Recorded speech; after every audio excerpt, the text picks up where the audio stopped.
Hi there. So right now we're going to do step 2 of our pencil versus camera.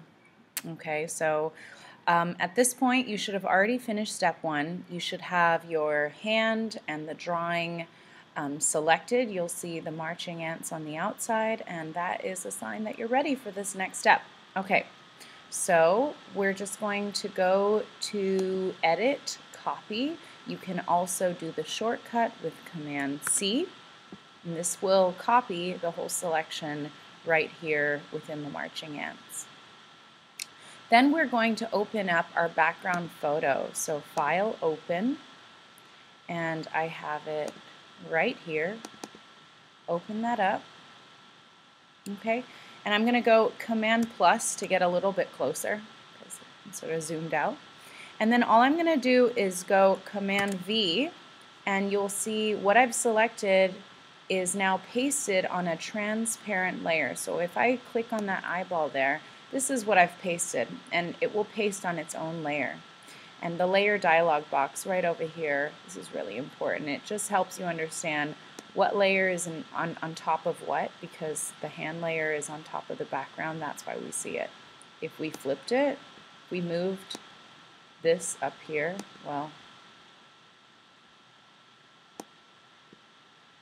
anyhow, if you end up moving the layers and reversing the order, then you wouldn't see it as well. Okay, so I'm pretty happy with how that looks, and now it's time to move it. Here's the Move tool, the top tool right here on the list, the Move tool, and I'm just going to move it and just see how that's looking in terms of size. Okay, immediately look at the size of Mao's face here and the size of Mao's face on mine. Okay, so what I'm going to do is I'm just going to move it over to the side. I'm just going to try and match up the proportions a little bit. So for this, we're going to use the Scale tool. It's right over here. Make sure you're selected on the right layer. You don't want to be selected on the background when you do this. Make sure you're on layer 1. And go to,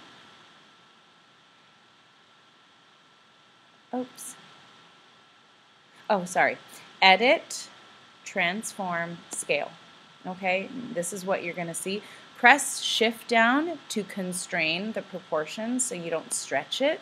So I'm holding Shift down as I move it out, and I'm trying to get it big enough where Mao's face looks like it's matching up.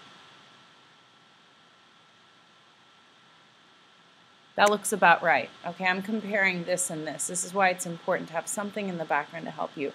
Press Enter or Return.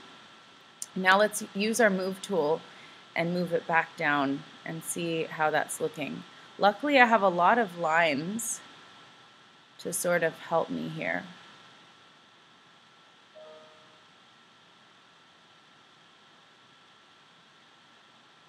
I can still see that it's not big enough, so I'm going to go Command T, press down the Shift, and again scale it just a little bit bigger.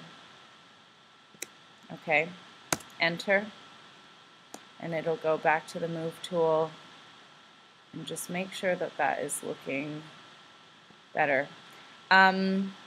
Check this out right here. Do you see that those are not matching? I think it's because my paper is tilted, like when I was holding it, I wasn't holding it perfectly straight, and that's an easy thing to fix. So we're just going to go here to Edit, back to Transform, and right here, Rotate. Okay, be very careful. In Rotate, you just want to use the corners. And I'm just trying to make sure that Mao's photo is straight. So that's a good indication, okay? And I'm just going to press Enter, and Move tool is still selected. Just make sure that that is matching up.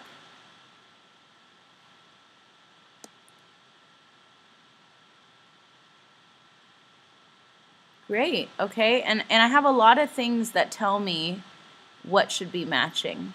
It may not be perfect, but you want it to become pretty close. Like, check your edges. Make sure that's working. That is probably not perfect, but check out that line. That line is telling me this is close. Okay, there we go. And you can also use the arrows on your keyboard to make small moves. So if I want to move it to the right, if I want to move it to the left, you can also use those arrows for small moves. You do not have to just use your mouse. I think that is pretty close. It's not like absolutely perfect. Use the Command plus to zoom in. And just double check, to see that things are looking good. Just, just go to the bottom. Okay, check out that line. That's really close. That's probably as close as I'm going to get it. And it's pretty good. This is going to work for me. So Command minus. And there we go. We have finished it. In step 3, I'm going to show you how to make some really small adjustments to the actual image to make it a little brighter or add more contrast. So check that out in step 3. Thanks for listening.